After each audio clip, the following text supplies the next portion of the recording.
Barriers to Achieving Positive Change, funding by a grant from the Town Fair Tire Foundation. Presented by Dr. Raymond Shocki, Director of the Life Source Center. My name is Dr. Raymond Shocki, and today's topic is overcoming barriers to achieving positive change. And this is a pickup of the last presentation, was to actually identify those particular barriers. So with that, I have 8 different ways or different activities you can engage in to achieve that positive change that you're looking for.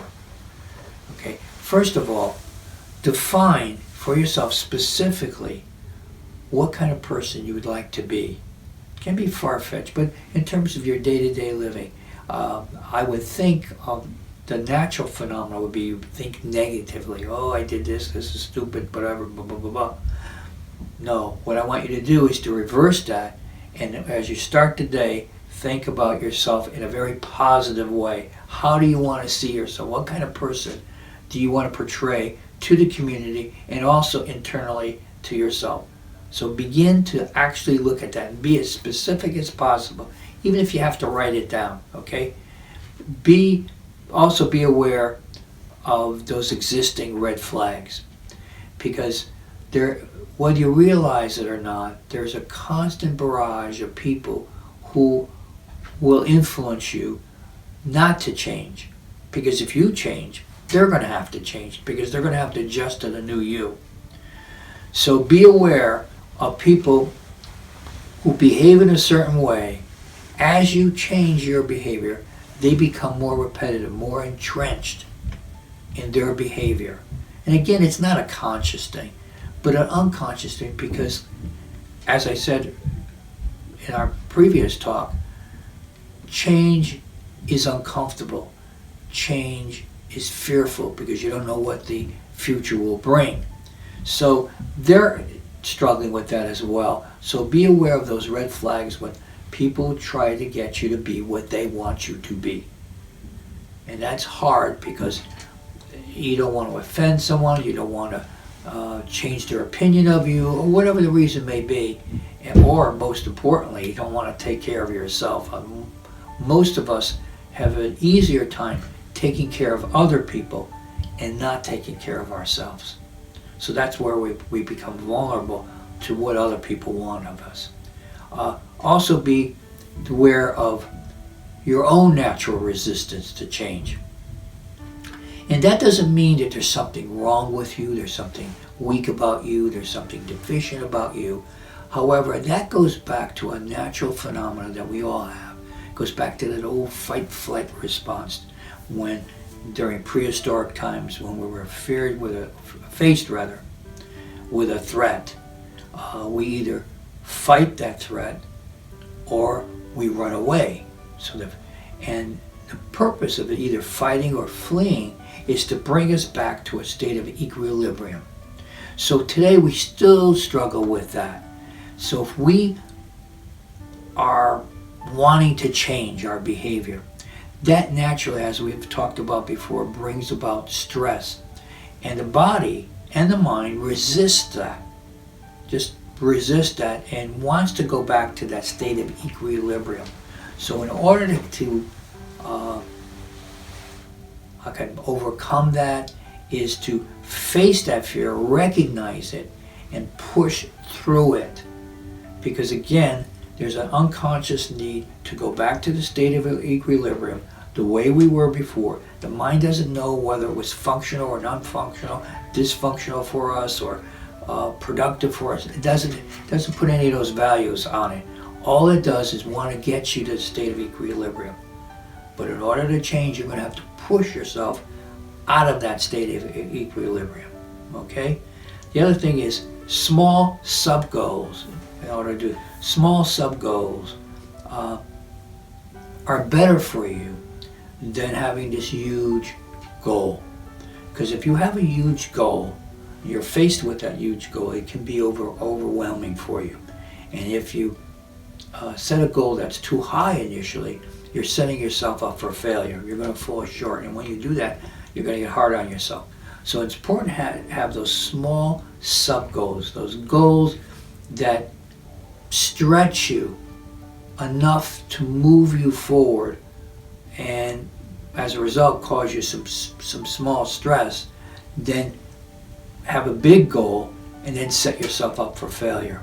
Okay? So those small goals that give you a sense of accomplishment, that act as building blocks to get you to your ultimate goal, that's the way to go, not to go straight to the big goal. Okay? As you attempt to change, as we talked about all the resistance, people trying to get you to be what they want you to be, and your own propensity to go to that state of equilibrium, there's going to be setbacks. Initially, you're going to have 2 steps forward, 1 step back. That's a natural phenomenon. Also, when that happens, there's a tendency to be hard on yourself. You know, the only good thing about mistakes, and we all make mistakes, is the question you have to ask yourself is, what did I learn from that mistake? How can I change as a result of that mistake? What adjustments, what tweaking need I do as a result of what I learned from that mistake? So mistakes can be a positive thing if we use it as a learning tool and not as a vehicle to beat ourselves and tell ourselves that this destructive self-talk, which is, you know, I'm never going to change, nothing ever happens positive for me. That's all negative baloney. Anyway, the other thing is you need to think about is to self-affirm every day. It's amazing how we go through the course of the day, and there's positive things that we do, but we're not aware of it. We minimize it. Anybody can do that. What's the big deal? But what you need to do is to affirm yourself. Be aware of things that you've accomplished that day, minimum kind of things. What kind of experiences you had with people, things, what decisions, small decisions that you made that day.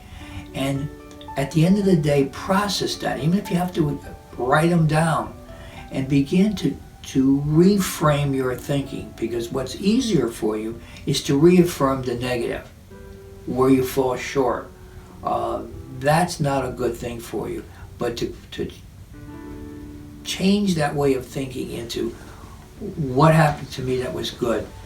Every little thing, don't minimize it, but note it.